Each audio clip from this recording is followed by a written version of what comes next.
Além disso, a rigor, essa doçura não é uma propriedade das ligações químicas.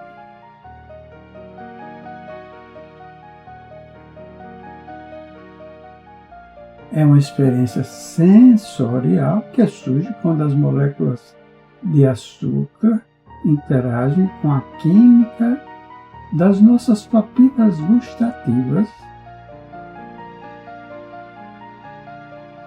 Interação essa que, por sua vez, faz com que um conjunto de neurônios seja estimulado de uma maneira específica.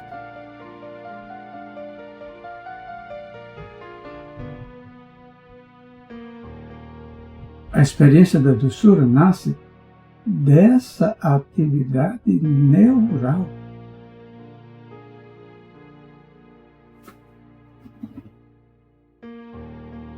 Assim, a simples afirmação de que a propriedade característica do açúcar é a doçura refere-se, na verdade,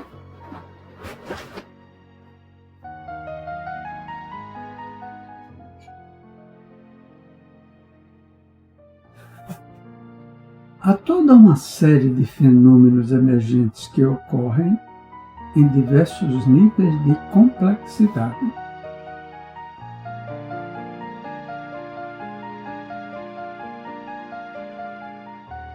Os químicos não veem nenhum problema conceitual nesses fenômenos emergentes.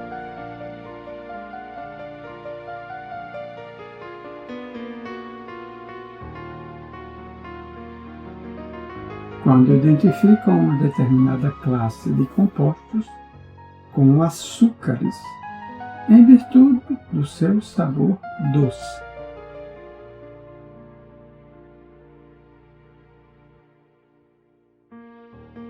Da mesma maneira, os estudiosos da cognição do futuro não terão problemas conceituais com outras espécies de fenômenos emergentes.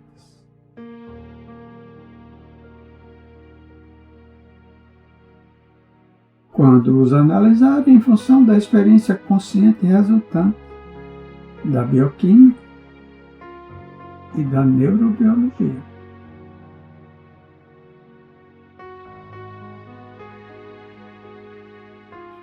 Para fazer isso, porém, os cientistas terão de aceitar outro paradigma novo.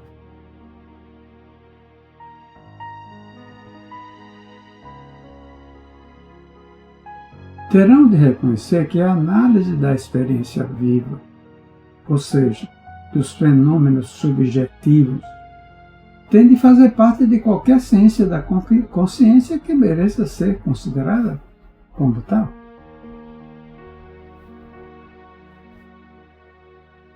Mas esse reconhecimento exige uma mudança metodológica profunda.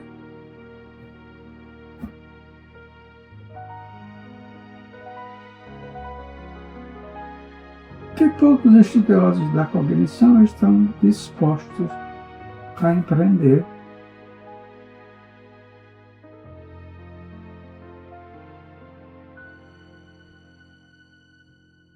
E que constitui, assim, a própria raiz do osso duro de roer da ciência da consciência.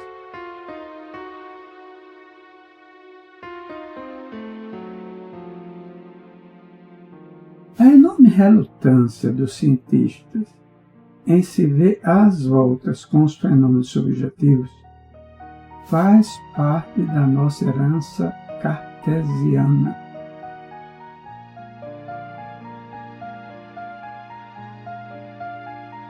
A divisão fundamental que Descartes operou entre a mente e a matéria, o eu e o mundo, levou-nos a crer que o mundo pudesse ser descrito objetivamente.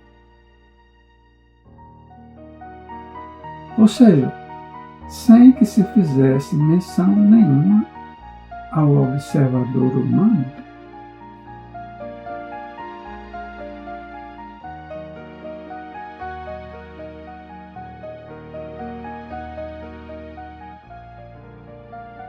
Tal descrição objetiva da natureza tornou-se o ideal de toda a ciência.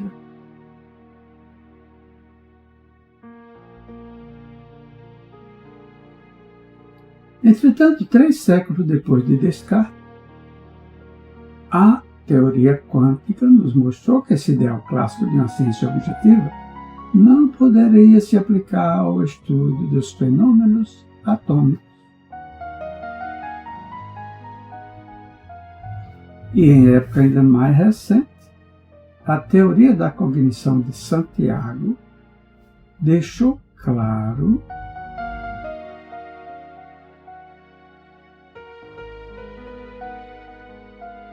que a própria cognição não é a representação de um mundo que existe independentemente.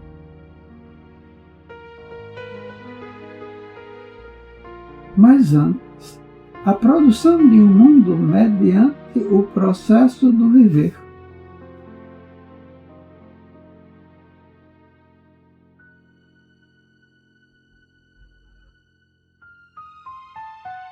Chegamos a perceber que a dimensão subjetiva está sempre implícita na prática da ciência.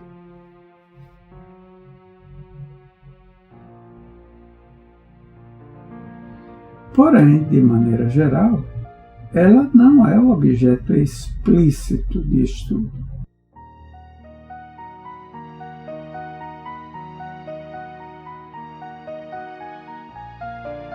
Já numa ciência da consciência, alguns dos próprios dados a ser examinados são experiências subjetivas e interiores.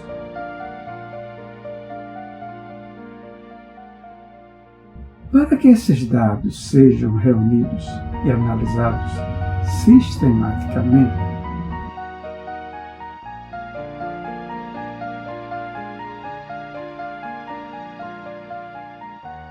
é preciso proceder-se a um exame disciplinado da experiência subjetiva, da experiência de primeira pessoa.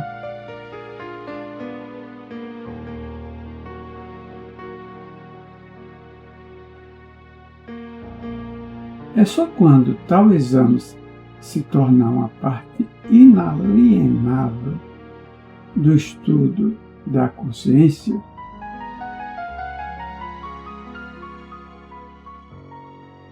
que este poderá se chamar de pleno direito uma ciência da consciência.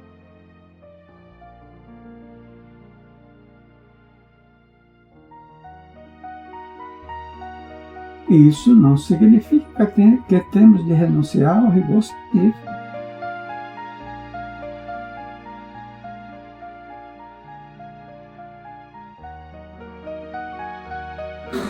Quando falamos que a ciência tem de ter descrições objetivas, referimos, antes de mais nada, a um corpus de conhecimento moldado, restringido e regulado pela atividade científica coletiva. Algo que não se resume a uma coletânea de relatos individuais. Mesmo quando o objeto de investigação é o relato em primeira pessoa das experiências conscientes,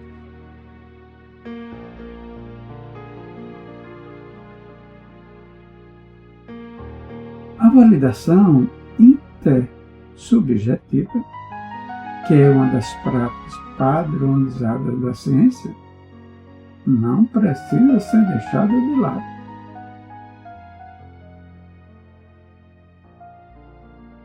As conexões ocultas,